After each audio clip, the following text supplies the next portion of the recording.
है good afternoon बच्चों। आज जो हमारा टॉपिक है वो राजनीति शास्त्र का एक महत्वपूर्ण टॉपिक है, जातिवाद।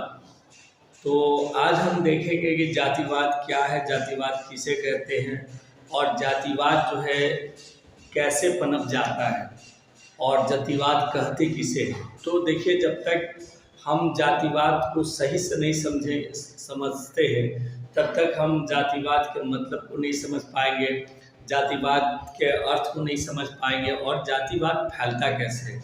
तो आप ध्यान रखिए कि जो जातिवाद है वो आज की कोई शब्द नहीं है। हमें लगता है कि इतिहास गवाह है इस बात की, साक्षी है इतिहास कि जब से ये दुनिया बनी है, जब से पृथ्वी कायम हुआ है और पृथ्वी पे लोग बसना शुरू किए हैं, चाहे वो कबीलाओं में हो या पर्टिकुलर क्षेत्र में हो, जहाँ भी ये लोग बसे हैं वो सारे लोग अपने अपने समूह, अपने अपने कबीलाओं से मिलके ही बने हैं। आवश्यकता जो है वो जननी है, जब जिस चीज़ की आवश्यकता होती है हम उसका आविष्कार कर देते हैं। तो यहाँ पर ये सवाल आता है कि आखिर ये जो जाति की जो आवश्यकता क्यों पड़ गई, क्यों जाति की आवश्यकता पड़ी, काहे हम जाति को जन्म दे दिए, काहे है आज जो इतना बड़ा जो विशाल समुदाय देश के लिए आज जाति जो एक प्रॉब्लम बन जाता है। कभी कभी ये जातिवाद हमारे लिए बहुत बड़ा समस्या खड़ा कर देता है। तो हम ये पाएंगे कि देखिए, सबसे पहले है कि जातिवाद क्या है, जातिवाद से क्या समझेंगे। तो देखिए, जिस तरह से भाषावाद है ठीक उसी तरह से जातिवाद भी है। जब कोई समुदाय या जब कोई व्यक्ति अपनी जाति को महत्व ज़्यादा देता है और दूसरी जाति को महत्व न देकर उसकी अवहेलना करता है या उसको नग्न मानता है, तो वैसी परिस्थिति में जातिवाद पनप जाती है, वैसी परिस्थिति में जातिवाद जन्म ले लेता है। तो अब हम देखते हैं कि इतिहास साक्षी है कि जातिवाद हमारे यहाँ समाज में शुरू से पाया गया है। अगर हम आर्यनों का भी इतिहास देखते हैं तो जो आर्यन ने जो पुस्तक की रचना रची ऋग्वेद में, अगर हम देखते हैं कि आर्यनों ने जाति, वहाँ पर भी जाति के आधार पर समाज का बंटवारा किया गया है, जाति के आधार पर समाज को बांट दिया गया है। हम वहाँ पर उसमें नहीं जाएंगे, आप वहाँ पर विशेष करके आप वहाँ पर अध्ययन कर सकते हैं कि किस प्रकार से आर्यनों ने जाति का बंटवारा जो है जन्म से किया है और कैसे उसका शरीर के हिस्से के आधार पर किया है। अब आइए कि जातिवाद आखिर पनपता कैसे है और जातिवाद के पनपने के क्या कारण हो सकते हैं। तो देखिए, आप जिस प्रकार से धर्म देखते हैं कि जब किसी धर्म में कोई बुराई हो गई या जिस धर्म में बुराई पाई गई तो कोई ना कोई मसीहा आता है, कोई ऐसा व्यक्ति आता है जो उसका एक नया राह तलाश कर देता है। अब इतिहास में आप देखेंगे कि महात्मा बुद्ध को कोई ज़रूरत नहीं थी कि वो नए धर्म, बौद्ध धर्म की स्थापना करते, लेकिन जब उन्होंने देखा कि हिंदू धर्म में बहुत सारी त्रुटियाँ आ गई हैं, बहुत सारी कमियाँ आ गई हैं, बहुत सारी चीज़ें आ गई हैं जो मानव के लिए ज़रूरी नहीं है, तब उन्होंने कहा कि अरे भाई ये तो मुश्किल है। तो वहाँ पर उन्होंने एक नए धर्म को लेके आ गए। तो वैसी स्थिति में उनका वो नया धर्म एकदम एक बैग से चलने लगा। वो हम अलग पढ़ेंगे जब हम लोग देखेंगे बौद्ध धर्म का विस्तार कैसे हुआ। आज हमारा टॉपिक है जातिवाद क्या है और जातिवाद के कारण क्या हो सकते हैं। तो आइए, जातिवाद को हमने बता दिया, जब कोई समुदाय, जब कोई व्यक्ति अपनी जाति को महत्व देता है और दूसरे की जाति को महत्व नहीं देता है, अपनी जाति को बेहतर समझता है, दूसरे जाति को निम्न समझता है, जब कोई व्यक्ति अपने जाति को सर्वश्रेष्ठ समझता है और दूसरे जाति को निम्न समझता है, तो वहाँ पर जातिवाद की भावना उत्पन्न हो जाती है और वहाँ पर जातिवाद जन्म होता है। अब इसके कारण की जो बात करते हैं तो देखिए, जातिवाद जो है हमारे समाज में है ना, जाति के कई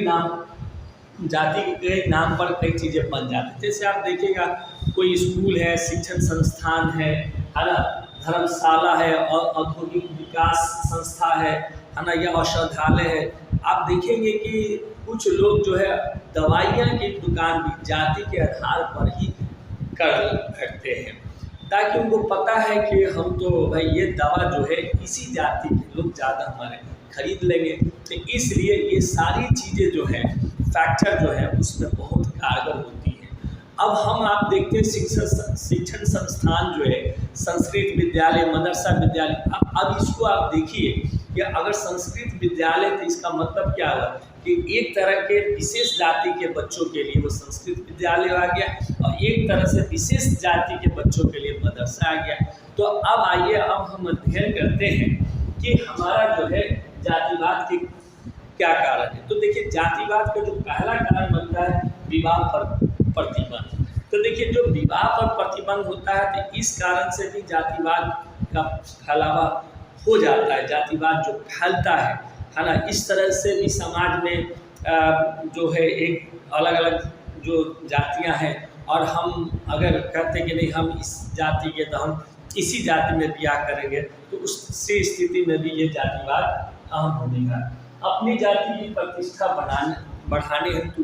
अब दूसरा कारण देखते हैं कि जो भी लोग हैं, जो भी समुदाय है, वो अपनी ही जाति को प्रतिष्ठा बनाने में, अब देखिए एक कुशवाहा वर्ग है या पठान वर्ग कहिए आप, चाहे आप ओबीसी कहिए, चाहे आप SC ST का कहिए, तो आप देखेंगे कि हर जाति के लोग अपने जाति के बढ़ावा के लिए जो है ये उसके मान सम्मान के लिए आंदोलन तक चला देते हैं, और उस आंदोलन का परिणाम यही होता है कि उसमें से कोई एक नेता बन के निकल जाता है जो उस जाति को डोमिनेट करता है। तीसरा देखते हैं जजमानी प्रणाली का जब विघटन हो गया, जब जजमानी प्रणाली जब विघटित हो गई, तो उसके बाद भी जो है जाति जो है वो बहुत फैल गई। तो ये भी एक बहुत बड़ा कारण जो है पाया जाता है। अब हम चौथा देखते हैं चौथा जो है संस्कृतिकरण। ये संस्कृतिकरण क्या है? संस्कृति से आप समझ गए होंगे कि जो संस्कृति रीति रिवाज हमारी परंपराओं से चली आती है, हम उसको लेके चलते हैं, उसको मानते हैं, उसी का पालन करते हैं। तो ये भी क्या है, हमारे जातिवाद का एक मुख्य कारण है। अब पांचवा देखते हैं शहरीकरण। तो जैसे जैसे नए नए शहरों का विकास हुआ, नए नए शहरें बनी, नए नए शहरें बसी, वहाँ पर भी जो है जातिवाद का उदय हुआ है। अब छठा है औद्योगिक विकास। जिस प्रकार से नए नए उद्योग खुले और वो नए नए उद्योगों में एक नई नई विशेष जातियाँ उसमें जाके जॉब करें, या विशेष जातियों के हेतु उसका गठन किया जाता है, उसको स्थापित किया जाता है, तो वहाँ पर भी वो भी जातिवाद के बढ़ावा में अहम भूमिका निभाती है। सातवां देते हैं जातीय संगठन। अब देखिए, ये जातीय संगठन वही बात है कि हर जाति के हर तबके के लोग एक संगठनात्मक रूप ले लेते हैं, और संगठनात्मक रूप लेने के बाद वो अपने जाति के लिए आवाज उठाते हैं, आंदोलन चलाते हैं, और सरकार या किसी भी शासन पे अपना दबदबा बनाते हैं और अपनी बातों को मनवाते हैं। अब आती है जातियों का विकास जो हुआ है ना। तो जातियों का जो विकास होता है वो भी जातिवाद के प्रमुख कारण है। और नौवां जो सबसे महत्वपूर्ण है वो है राजनीति। तो देखिए, राजनीति तो समझिए कि वो तो ऐसी धुरी है कि उसको जिसमें से फायदा होता है वो उसका रूप धारण कर लेता है। आप अक्सर देखिएगा कि कोई भी नेता है वो किसी भी जाति के समुदाय में जाता है तो वो उसी की भाषा को बोलता है। हालांकि वो नेता किसी जाति विशेष के नहीं होते। नेता का एक ही चीज उद्देश्य होता है कि वो किस तरह से कुर्सी की प्राप्ति किया जाए और किस तरह से शासन सत्ता को हथिया कुर्सी पर बैठकर हम शासन चलाएं, यही राजनीति का उद्देश्य होता है। अब वो राजनीति की कल्पना हम नहीं कर सकते हैं जो राजनीति की कल्पना आज से 20 साल पहले या 30 साल पहले या 40 साल पहले जो लोग एक समाज को सुधार के लिए करते थे। आज जो है राजनीति की परिभाषा ही बदल गई है। आज जो है राजनीति सत्ता सुख की एक मेन साधन बन गई है। कुछ नहीं है, आप राजनीति में आ जाएं, आपकी छवि चाहे जैसी भी हो, वो छवि गंगा के जल की तरह पवित्र हो जाएगी। चाहे आप कितने भी करप्ट क्यों ना किए हो, लेकिन राजनीति की छाया में अगर आप आ जाते हैं तो आप मानिए कि गंगा में जाकर आप नहा चुके हैं, आप पवित्र हो चुके हैं, आपके सारे पाप कुकर्म सब धुल गए हैं। तो उसका नाम है आज की राजनीति। तो बच्चों, आज हमने आपको बताया कि जातिवाद क्या है और जातिवाद के क्या कारण है। मुझे उम्मीद है कि आपको ये वीडियो अच्छा लगा होगा और आपके कोर्स से रिलेटेड है, आप इसको समझ सकते हैं। किताब भी आप पढ़ सकते हैं, इससे रिलेटेड कई किताबें हैं जो आप पढ़ के आप और भी बेहतर समझ सकते हैं। इस वीडियो में इतना ही। अगर वीडियो अच्छा लगता है आपको, आप तो एक लाइक ज़रूर बनता है, लाइक कीजिए और मेरे चैनल को आप सब्सक्राइब कीजिए।